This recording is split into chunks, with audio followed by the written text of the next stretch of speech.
A number of my friends have had babies in the past few months and they seem to feel that their families are now complete.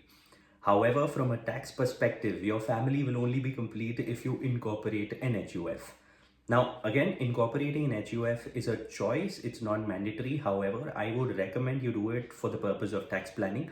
The reason it helps is that you'd be aware individuals are not taxed at a blanket tax rate.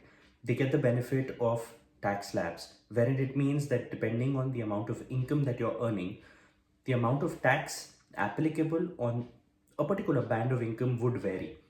So for low incomes, there's a possibility if your income is less than 2.5 lakhs, there would be no tax at all. Up to 5 lakh, there may be menial tax of about 5%. Beyond that would be 20%, or above 10 lakh would be 30%. You might also be taking the benefit of lower tax slabs as per the new tax regime.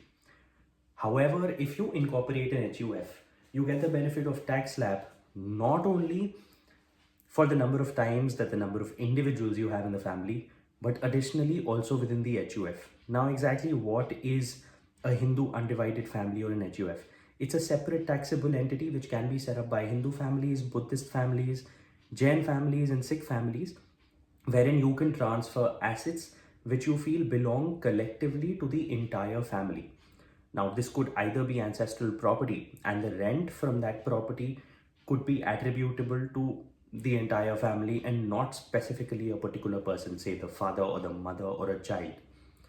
In that case, the rent from that particular ancestral property that belongs to the HUF will be taxed as per tax slab rates and not at the highest tax slab if it were in the hands of the father or the mother who anyway could be earning more than 10 lakhs in a financial year. Also, when your child is born and you do decide to incorporate an HUF, incorporating it is not that difficult. You could transfer a certain amount of funds which you would receive at the time of the birth of the child, or say you would receive from the child's grandfather or some grandparents, which you feel would belong to the entire family. It could be inheritance money that you transfer to the HUF, and all the FT interest that you might receive from it would again be subject to those tax slabs. There has to be a lot of attention to detail given at the time of incorporating HUF.